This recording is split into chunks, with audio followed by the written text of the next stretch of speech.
Porque de tal manera amó Dios al mundo, que ha dado a su Hijo unigénito, para que todo aquel que en Él crea no se pierda, mas tenga vida eterna. Damos gracias a Dios por su palabra. Padre eterno, príncipe de paz, Dios fuerte, grande y temible, en esta tarde te damos gloria y honra. Señor, te agradecemos por darnos la oportunidad de estar ante este púlpito televisivo para exponer tu palabra, Señor. Te damos la gloria y la honra. Gracias, Señor, en el nombre de Jesús. Amén. Y en esta tarde, como ya dijimos, traemos un tema muy importante. Vamos a hablarle acerca del amor de Dios. Y hemos leído en el libro de Juan, el Evangelio de Juan, en hebreo, Yohanan, que significa Dios regaló. Ahora, ¿qué Dios regaló? Dios regaló la salvación. Eso implica el nombre de Jesús, salvación. No porque nosotros nos merecíamos esto, no.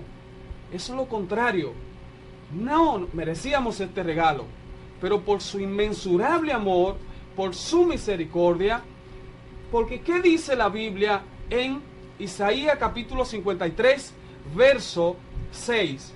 Todos nosotros, todos, sin excepción de personas, nos descarriamos como oveja, mas Él cargó nuestros pecados en Jesús. Dios cargó nuestros pecados en Jesús. ¿Y qué sigue diciendo? Dice la Biblia en Osea que nosotros fuimos salvos de pura gracia. Dice la Biblia que Él nos amó de pura gracia, no porque nosotros merecíamos esto. Pero ¿qué dice Isaías 53, verso 5? Mas Él herido fue por nuestros pecados, molido por nuestras transgresiones. El castigo de nuestra paz fue sobre Él, y por su llaga fuimos nosotros curados. Y la palabra llaga aquí, o la palabra transgresiones, aquí se está refiriendo al incumplimiento de la palabra de Dios. ¿Qué nosotros merecíamos? Todos merecíamos la muerte. Él dice en su palabra, la paga del pecado es la muerte, mas la dádiva de Dios, el favor inmerecido que no merecemos, es vida eterna. Había un decreto para todo el mundo y era muerte, pero Jesús en la cruz del Calvario gritó a gran voz, vida. Y este es el mensaje que hoy te traemos a través de este púlpito televisivo. Ahora bien, ¿qué dice la Biblia? Herido fue por nuestras rebeliones. Juan capítulo 19, dice la Biblia, y tomó Pilato a Jesús y lo azotó 39 latigazos con un látigo romano. Es algo increíble. Pocas personas podían soportar este azote, y con un escriba al lado. Pero Jesús, dice la Biblia, que no abrió su boca.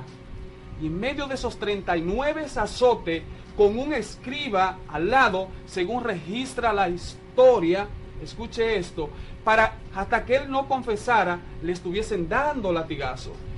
El primer latigazo era un poquitito fuerte, pero como Jesús no confesaba sus pecados, porque no tenía que confesar, era inocente. Por eso dice la Biblia que como cordero fue llevado al matadero, no abrió su boca. Él estaba callado, azotando. Esto lo merecíamos nosotros, pero Él lo soportó por cada uno de nosotros. Cuán grande es su amor, cuán grande es el amor de Dios. Entonces, después de haberle azotado con un látigo romano, un látigo compuesto por piedra filosa, por huesos, un látigo con plomo, o sea que cada vez que le daban un latigazo, le quitaban el pedazo. Por eso la palabra que Isaías utiliza aquí, por su llaga, es zanja, porque cada vez que le daban un latigazo, le quitaban el pedazo de sus carnes. Pueden ver ustedes un poco, más o menos, la película de Mel Gibson, y así sucesivamente reflejarán cuánto sufrimiento padeció el Mesías. Pero luego de azotarlo, 39 latigazos, entonces la Biblia dice que entretejieron una corona de espina y la pusieron sobre su cabeza. ¿Qué representa esta corona de espinas? La Biblia dice que cuando el hombre se rebeló contra Dios, Dios dijo: maldita sea la tierra por causa del hombre. Las espinas representan la maldición que iba a caer sobre ti y sobre mí, pero Él llevó también esa maldición sobre Él. Dice también la Biblia que después de ser Jesús azotado, tomó su cruz y fue camino al Gólgota. Y este lugar es impresionante. Este lugar es parecido, muy parecido a una carabela. Ahora bien, ¿por qué Jesús tenía que morir en una cabeza o en un cráneo? Sencillo, amado. Dios quería darle una enseñanza a los judíos, y no solamente a los judíos, sino a toda la nación, a todo el mundo. Jesús es la cabeza de la iglesia. Y es algo impresionante cómo, investigando acerca de la palabra República Dominicana, empieza por una letra que es representado simbólicamente por una cabeza. Jesús es la cabeza de República Dominicana. ¿Y qué sucede si un país o un cuerpo sin cabeza, amado, no va a poder caminar? Porque le hace falta lo más importante. Yo diría que no solamente un país sin cabeza, los 6 continentes que forman la tierra sin cabeza, ¿a dónde irían? Es más, voy a ser un poquitito más específico. Los 148 países sin cabeza, ¿a dónde ir? ¿A dónde van a ir? Entonces necesitan la cabeza, necesitan aceptar a Jesús, necesitan reconocer el amor de Dios. Entonces, la Biblia dice que le pusieron en un lugar, o él llegó a un lugar llamado la carabela. Jesús es la cabeza, los demás son huesos secos. Ahora, ¿qué necesitan los huesos secos para recibir vida? Necesitan el soplo del Espíritu Santo. Eso es lo que necesita la República Dominicana, un soplo del Espíritu Santo. Porque la Biblia dice que cuando Dios formó al hombre, simplemente formó un muñeco, pero le faltaba algo. Era un cuerpo sin vida. Le faltaba el soplo del Espíritu Santo. Entonces, cuando Dios sopló sobre él, sobre el muñeco, aliento en sus narices, entonces la Biblia dice que el hombre fue un ser viviente. Entonces, para que la República Dominicana tenga vida, necesita ese soplo del Espíritu Santo. Necesita reconocer el amor de Dios, el amor de Dios, el amor que Dios te está brindando en este día. Y sigue diciendo la Biblia que luego de ponerlo en la cruz, lo pusieron junto con 2 ladrones. Y es algo impresionante esto. ¿Por qué 2 ladrones? La Biblia dice porque Él es nuestra paz. Jesús es nuestra paz, que de ambos pueblos, de ambas casas, de la casa de Israel, cuando se dividieron allá en el libro de Reyes, entonces Jesús viene haciendo algo aquí. Viene unificando las 2 casas. Porque eres nuestra paz, que de ambos pueblos hizo uno, derribando la pared intermedia que había contra nosotros, que no nos permitía acceder al lugar santísimo. Entonces Jesús, muriendo en la cruz, derriba esta pared. Pero algo más impresionante todavía. Número 2, ¿qué representa el número 2? Dios hace las cosas de manera dual. Cielo, tierra, hombre, mujer, día, noche, y así sucesivamente. Pero hay algo más impresionante aquí. Número 2, representa el número 2 de la creación. ¿Qué Dios está haciendo el número 2? El día número 2 está separando las aguas de las aguas. El día número 2. Ahora bien, en el segundo milenio, ¿qué sucede? ¿Qué acontece? La Biblia dice, capítulo 6 de Génesis, que el hombre se había rebelado contra Dios. A un nivel, la Biblia dice que la tierra se había corrompido. Y la palabra aquí, corromper, significa autodestrucción. O sea, el hombre se estaba autodestruyendo él mismo. Y eso es lo que está pasando con la humanidad hoy en día. Se está autodestruyendo. Pero Dios, por su inmensurable amor, llamó a un hombre que halló gracia ante los ojos de Dios. Y este hombre fue llamado Noé. Noé significa descanso. Por eso podemos comparar a Noé como Jesús. Tipología de Jesús. Jesús le dijo a aquellos escribas y fariseos que estaban totalmente cansados, agobiados, con tradiciones humanas. ¿Qué dijo Jesús? Vengan a mí aquellos que estén trabajados y cargados, aquellos que están cansados de aquel yugo que le ha puesto la ley, que le han puesto los escribas, que le han puesto los fariseos. ¿Para qué? Que en mí ustedes van a hallar descansos. Y el número 2 también representa Nuevo Testamento y Antiguo Testamento. Y es increíble cómo nosotros dijimos que el día número 2 Dios está separando las aguas de las aguas. Es algo impresionante aquí. ¿Qué sucedía el día número 2? El día número 2 dice la Biblia que había desorden. El agua representa también las naciones. Habían desorden, dando a entender que las naciones también iban a haber desorden. Pero encima de ese desorden, el Espíritu de Jehová, el Espíritu de Dios se iba a mover sobre la faz de las aguas, se iba a mover sobre la faz de las naciones. Y eso es lo que está haciendo el Espíritu Santo hoy, a través de su palabra. Se está moviendo sobre República Dominicana. Algo impresionante aquí, el Espíritu de Dios se movía sobre la faz de las aguas. Dios estaba dando una enseñanza desde Génesis. ¿Qué enseñanza Dios estaba dando? Que iba a venir un hombre en el Espíritu, que iba a caminar sobre la faz de las aguas. Jesús, aquí en el Nuevo Testamento, representando el número 2. Ahora hay algo más impresionante todavía. ¿Qué hace Jesús? Jesús camina sobre las aguas. Yo dije que las aguas representan las naciones. Donde quiero que usted vea agua en la Biblia, puede simbolizarlo como las naciones, porque así se interpreta en el libro de Apocalipsis. ¿Qué sucede o qué simboliza Jesús caminando sobre las aguas? El gobierno de Dios sobre las naciones. Jesús vino a gobernar las naciones. Y es necesario que Jesús gobierne en tu casa para que tu casa sea ordenada. Es necesario que Jesús gobierne sobre República Dominicana para que República Dominicana sea ordenada. Y así sucesivamente. Ahora el día, escucha esto, dice la Biblia que tomaron, oye bien, después de crucificar a Jesús, ponerle una corona de espina, después de azotarlo, dice la Biblia que tomaron su vestidura e hicieron 4 pedazos y tomaron uno para cada soldado. ¿Qué representa el número 4? Sencillo. 4 día de la creación, 4 evangelios, 4 seres vivientes y así sucesivamente. Y es increíble cómo nosotros podríamos comparar el número 4 con los 4 seres vivientes. Dice la Biblia en el libro de Apocalipsis capítulo 4 que hay 4 seres vivientes, el cual uno tiene cara de león, cara de hombre, cara de becerro y cara de águila. Ahora bien, estos 4 seres vivientes representan los 4 evangelios.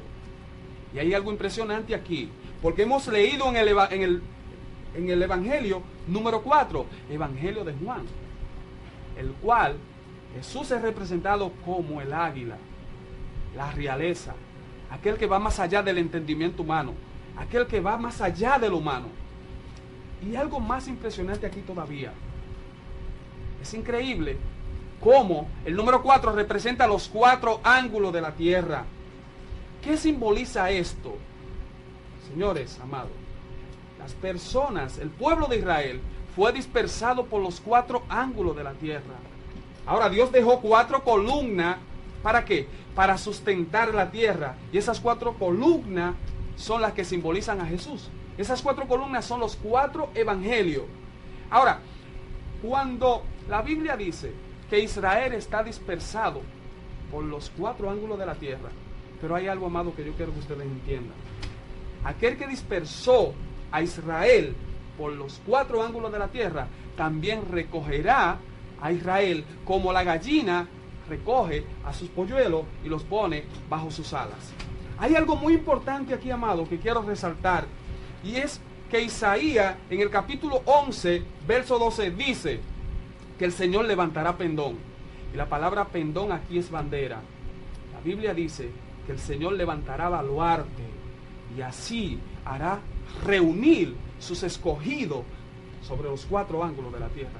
Y yo creo que hoy, tú que estás escuchando este programa, tú eres uno de esos escogidos que Dios profetizó en el libro de Isaías, que iba a reunir de los 4 ángulos de la tierra. Y cuando Dios dice que va a reunir los escogidos de los 4 ángulos de la tierra, esto me lleva a cantar de los cantares. La Biblia dice que Dios levantará bandera Dios levantará baluarte. Y esa bandera es bandera de amor. Esa bandera Jesús aquí colgado en la cruz del Calvario. Ahora puede entender cuán grande es su amor. Ahora puede entender que Él ha tratado de conquistarte todos los días. Aun cuando tú amaneces, lo primero que Él te da es un mensaje a rayar el alba. Eso Él lo hizo por ti, por ese amor tan inmensurable. ¿Has visto tú una noche tan estrellada así? Él ha tratado de conquistarte a través de esa noche tan estrellada. ¿Has visto tú un ocaso al atardecer? Él ha tratado de conquistarte a través de ese ocaso al atardecer. ¿Te has parado tú a la orilla del mar? Que no hay un pintor que ha podido dibujar un paisaje tan extraordinario. Solamente Él lo ha hecho por el amor que Él te tiene a ti. Si supiera el inmensurable amor que Él te tiene, hoy reflexionara y vinieras a tus pies. Y Él está dispuesto a perdonarte. Él no va a mirar tus transgresiones. Hoy tú puedes empezar una nueva vida. Dice que el Señor levantará baluarte. El Señor levantará bandera. Y esa bandera es bandera de amor, como dice Cantar de los Cantares. Me llevó a la casa del banquete y levantó baluarte para mí. Levantó bandera de amor para mí. Y esa bandera es la que hoy significa salvación. Esa bandera es Jesús en la cruz del Calvario, que trató de conquistarte. Ahora, ¿qué esposo, escucha bien, después de una mujer dejarlo e irse tras otros amantes, descarriarse? ¿Qué esposo no conquistaría a una esposa si después este esposo vendría a pagar por el rescate de esa esposa cuando ya nadie la quiere? ¿Cuán grande es su amor? Fue lo que hizo Osea y fue lo que hizo Jesús en la cruz del Calvario. No importando la idolatría de su pueblo, no importando cuántos detalles, no, a Él no le importó eso. El amor que Él siente por su pueblo, por la nación, es un amor incondicional. Dice la Biblia que cuando lo hubiesen crucificado, o sea, cuando crucificaron a Jesús, ¿qué hicieron? Dice la Biblia que pusieron un letrero en la cruz que decía: Jesús Nazareno, Rey de los Judíos. Y me llama mucho la atención porque a Pilato le dijeron: no, dile que no ponga así, sino que ponga que Él dijo que Él era Rey de los Judíos. Jesús dijo: lo que está escrito. Pilato dijo: lo que está escrito, escrito está para la historia. Lo que está escrito ustedes no lo entenderán, no lo entienden ahora, pero lo entenderán después. Y me llama mucho la atención porque cuando entramos a lugares, vemos a Jesús crucificado, y simplemente vemos un letrero que dice INRI. ¿Pero qué significa esto? Simplemente Jesús Nazareno, Rey de los Judíos, pero eso está en latín. Ahora bien, si este letrero se pone en hebreo, ¿cuál es la enseñanza que nos da a nosotros este letrero? La Biblia dice en Éxodo 23:20: he aquí yo envío mi ángel delante de ustedes para que le guíen todos los caminos que he preparado para ustedes. No sean rebeldes, Él no perdonará su rebelión, porque mi nombre está en Él. Ahora, ¿cuál es la confianza que nos da a nosotros? A ti que tienes creencia tal vez judía, que tienes creencia tal vez testigo de Jehová.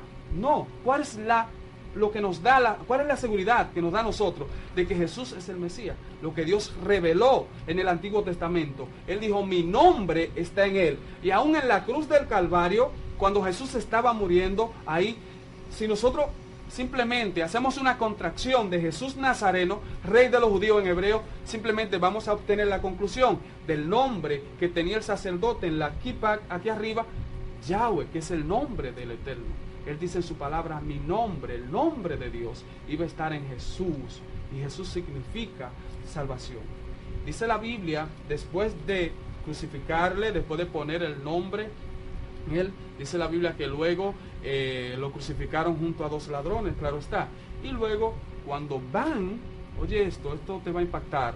Cuando van dice la Biblia que era día de reposo, de gran solemnidad. Pero ellos querían apresurar la muerte de Jesús. Dice la Biblia que los dos ladrones que estaban a su lado le quebraron las piernas, le quebraron los huesos, pero hay un detalle muy importante. Había una profecía que se tenía que cumplir en Jesús, que a él no le iban a quebrar hueso alguno. Dice la Biblia que cuando quebraron los huesos del primero, quebraron los huesos del segundo, que iban a quebrarle los huesos a Jesús, entonces ya él había muerto. Porque él dice en su palabra, mi vida nadie me la quita. No, yo pongo mi vida y la tomo cuando quiera. Él no podía morir, Jesús no podía morir, porque la Biblia dice que la paga del pecado es muerte. Y cuando a él lo estaban investigando, dijeron los sumos sacerdotes, no veo ningún defecto en él, no veo ninguna falta en él. Él era el Cordero perfecto de Dios, que quitaba el pecado y que sigue redimiendo a las personas del pecado y que sigue salvando. Ahora bien, ¿qué es salvación? Sencillo. Es como si alguien estuviese en medio del mar, un bebé estuviese en medio del mar, entonces se necesitaría un rescate, se necesitaría un salvavidas para que lo fuese a sacar. Y eso está pasando hoy en día. Hoy en día el mundo necesita salvación. Y ningún rey humano podría hacerlo. Se necesita el Rey de Reyes y Señor de Señores. Y Él está dispuesto en esta tarde a ofrecerte tu amor. Él está dispuesto a amarte hoy de manera incondicional. No importa que tú le hayas dado la espalda a Él. Él está aquí en esta tarde para darte aliento de vida. Que ha perdido el aliento. Hoy Él está aquí para darte nuevo aliento, para darte fuerza. La solución de tu vida está en las manos de Dios. Y Él te está llamando en este día. Él te está diciendo, si oyere la voz, si oyere mi voz, hoy no endurezcáis vuestro corazón, que está trabajado y cargado, yo te voy a descansar. Entonces ahora puedes entender de tal manera, la magnitud del amor de Dios. Puedes entender que el amor de Dios no tiene medida, pero este amor Dios lo viene enseñando, lo viene reflejando desde la antigüedad. Sencillo. Nótese que cuando nosotros nos trasladamos al Antiguo Testamento, Dios nos da una enseñanza. ¿A través de quién? A través de Abraham. Tercer día, escúcheme bien, tercer día de la creación. Cada día de la creación tiene una enseñanza extraordinaria. Dios llama, oiga bien, tercer día, Dios crea la semilla. ¿Qué es una semilla? Una caja de información. Dios crea la información el tercer día. Pero la semilla, escuche bien, para poder dar fruto tiene que morir. Él dice en su palabra, si el grano de trigo no cae en tierra, muere y resucita, no traerá una gran cosecha. O sea, Jesús está diciendo, si yo no muero, entonces no va a haber una gran cosecha. Esa semilla, al momento de sembrarse, ¿sabe lo que sucedió? Hubo un abono en tu vida. Y ese abono es lo que te hace crecer. Esa sangre es lo que te hace cambiar. Lo único que puede cambiar al hombre, transformarlo, no son los conocimientos intelectuales que tú tengas. No es el mucho dinero. No. Es la sangre del Cordero que quita el pecado. Es el amor de Dios que quita el pecado. Ahora, el tercer día Dios crea la semilla. ¿Qué sucede el tercer milenio? Dios llama a un hombre llamado Abraham, le cambia el nombre, porque cuando Dios te llama, Dios te transforma y aún tu nombre te lo cambia. Dios llama a Abraham en el tercer milenio y le dice, escucha bien, ven, sal de tu tierra y de tu propia parentela. Sal, pero la palabra aquí salir es sal para tu propio beneficio. Hoy Dios te está llamando a salir de ese sistema para bendecirte, para tu propio beneficio. Él dice, sal de tu tierra, sal de tu parentela, para la tierra que yo te mostraré. Sal para tu propia bendición, sal para tu propio beneficio, porque te voy a bendecir. Pero ¿qué tiempo Dios hace esto? Es en el tercer milenio. O sea, desde el tercer día de la creación, Dios viene dando una enseñanza al hombre. Tercer milenio, Dios llama a Abraham y le dice, en tu simiente, la palabra semilla será. En tu simiente serán bendecidas todas las familias de la tierra. La palabra también bendita, también se puede traducir como entremezclada. Por eso dije ahorita que la nación de Israel se había ligado dentro de todas las naciones. Se había dispersado en todas las naciones. Y luego esa semilla iba a morir para luego traer esa gran cosecha. Por eso tú estás esperando un avivamiento en tu iglesia. Pero el avivamiento de verdad, tú lo vas a conseguir, lo vas a adquirir cuando tú empieces a darle el valor que se le da a la palabra de Dios. La palabra de Dios es la semilla de vida. Entonces, tercer milenio, Dios llama a Abraham y le dice: en tu simiente serán benditas todas las naciones de la tierra. Ahora, en el capítulo 22 vemos la muestra de amor de un padre, que un padre puede tener. ¿Qué Dios le dice a Abraham? Toma tu hijo, tu único hijo a quien tú amas. Él tenía otro hijo, claro está, pero era un hijo no de Sara, sino de Agar. Ahora, esto da a entender que Dios no reconoce los hijos de la carne, sino los hijos espirituales. Hoy, amigo que me escucha, Dios quiere hacer de ti no un hijo de la carne, sino un hijo espiritual. Dios llama a Abraham y le dice: oye bien, toma tu hijo, tu único hijo, a quien tú amas, y llévalo a una de los montes, a la tierra que yo te mostraré, y a uno de los montes que yo te voy a enseñar. Habían 3 montes en Jerusalén: monte de los olivos, monte de Sión y monte de Gólgota. Hay una enseñanza aquí poderosa: monte de Sión, monte de los olivos y monte de Gólgota. Ahora bien, dice la Biblia que camino de 3 días Abraham fue con un asno, con sus 2 siervos y con Isaac. Y esto trae una enseñanza demasiado grande, demasiado extraordinaria. Dice la Biblia que camino de 3 días, ya cuando habían pasado 3 días, entonces Isaac le pregunta: Señor, he aquí la leña, he aquí la leña, he aquí el fuego. Todo esto tiene un simbolismo extraordinario. Pero ¿dónde está el cordero? Entonces dice la Biblia que Abraham le dice: hijo, el Señor se proveerá del cordero. Ve la ventaja cuando el hombre conoce las Escrituras. Dios sabía que desde el Génesis Dios había prometido un cordero para salvar la humanidad. Por eso Pedro dice: sabiendo que fuiste rescatado de vuestra vana manera de vivir, no por oro, ni por plata, ni por cosas corruptibles, sino por sangre preciosa, como la sangre de un cordero que fue inmolado desde la fundación del mundo y manifestado ahora en los postreros días por amor a nosotros. Ahora puedes entender el amor de Dios. Por eso es que Isaías, conociendo esta revelación, entonces dice: porque Dios anuncia lo por venir desde el principio. O sea, desde Génesis, Dios está manifestando que iba a mandar un cordero para limpiar el pecado. Porque ¿qué es lo que significa la palabra desordenada de Génesis? Tú dices la Biblia: y la tierra estaba desordenada y vacía. La palabra desordenada es tohu, que significa, ¿qué significa? Según el antiguo hebreo, era un hombre con las manos levantadas. Para ver qué te activa esto: un hombre con la mano levantada, una cruz y una estaca. Esto es en el idioma primitivo de la Biblia. Ahora bien, ¿qué te llama la atención esto? En medio del desorden, en medio de una tierra, en medio de un caos, vemos a Dios diciendo: aunque usted vea desorden, yo tengo el control de todas las cosas. Aunque ustedes estén mirando el desorden, ya yo hace tiempo que preparé un cordero que le va a dar orden a este asunto. Estos sistemas que hoy estamos viviendo, que todos están corruptos, solamente se pueden solucionar bajo la autoridad, bajo no un gobierno humano, bajo las leyes espirituales que se pueden encontrar en la Biblia. Si todas las naciones hoy en día pudiesen entender que el verdadero bastón, la verdadera autoridad, el verdadero régimen puede ser dirigido perfectamente con la Biblia, entonces el mundo empezaría a cambiar. Y no va a haber cambios hasta que el ser humano no entienda este principio. Debe entender este principio divino.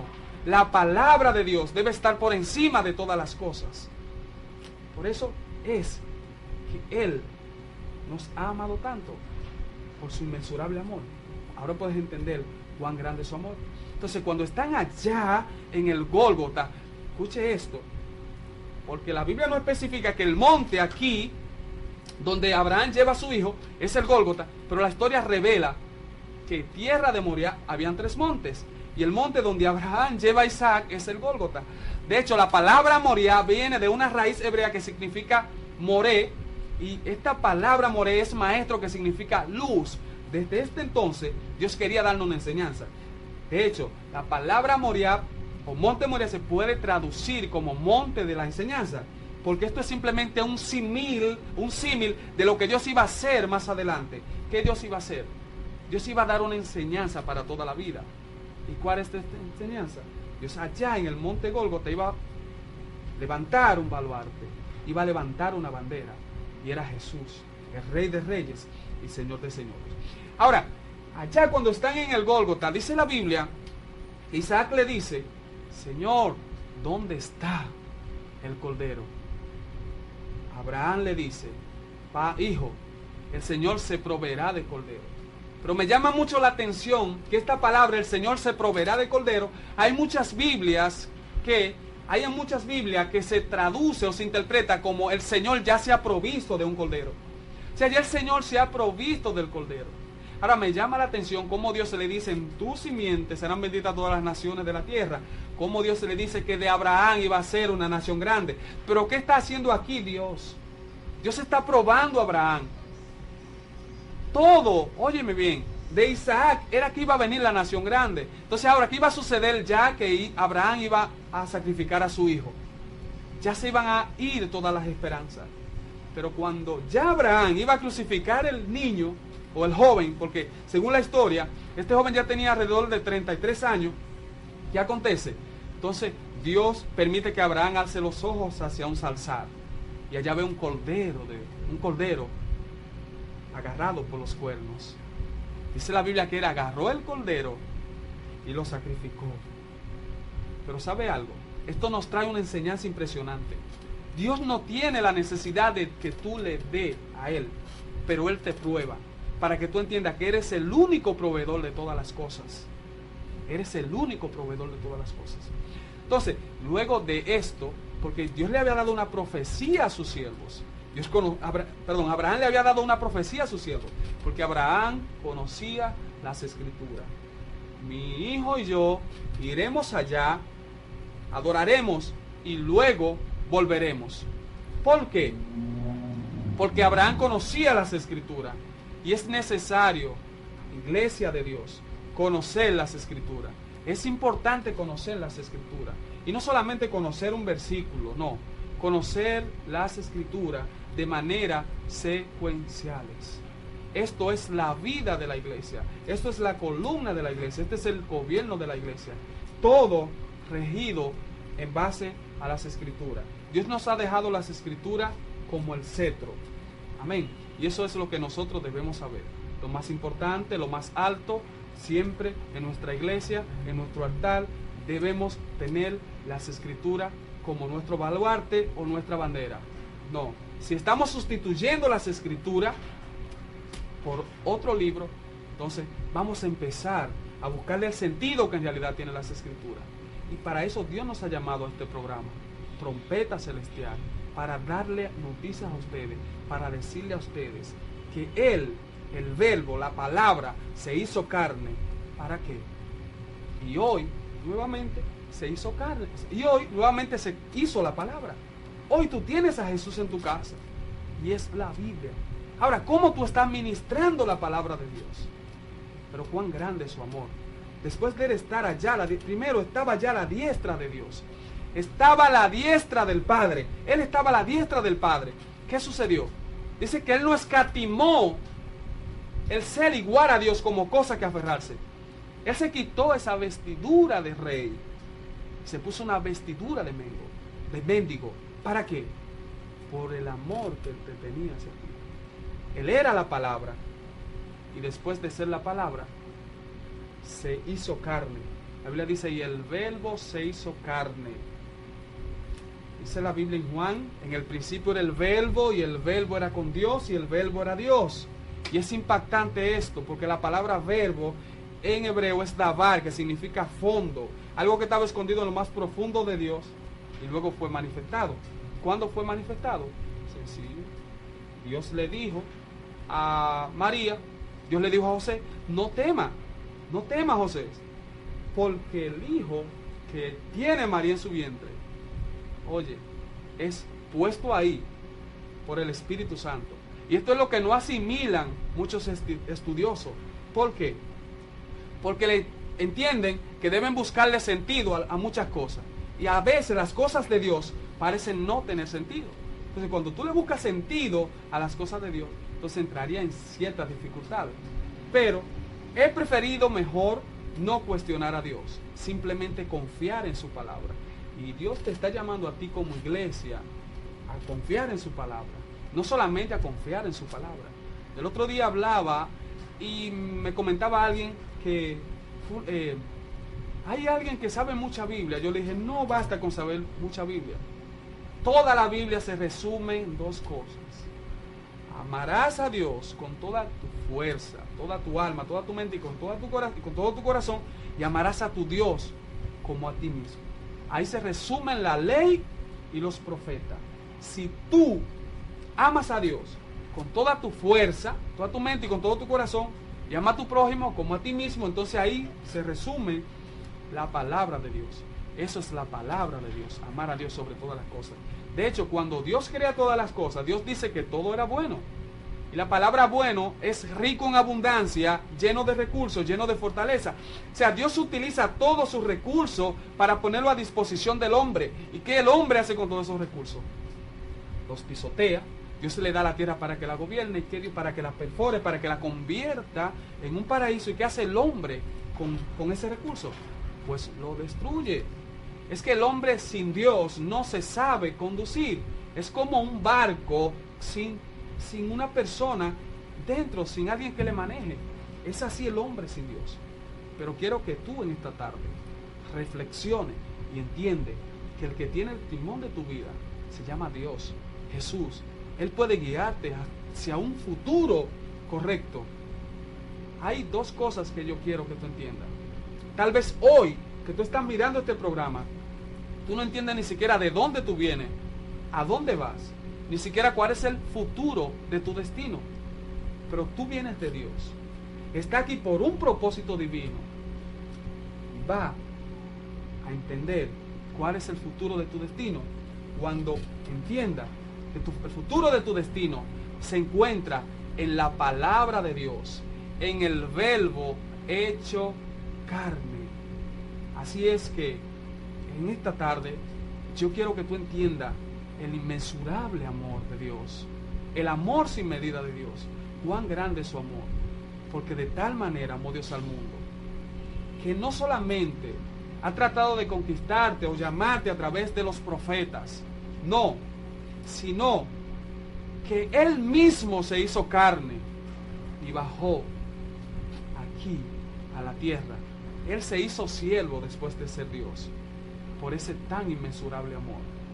Si en esta tarde tú has sido tocado por el Espíritu Santo, entonces vamos a hacer esta oración,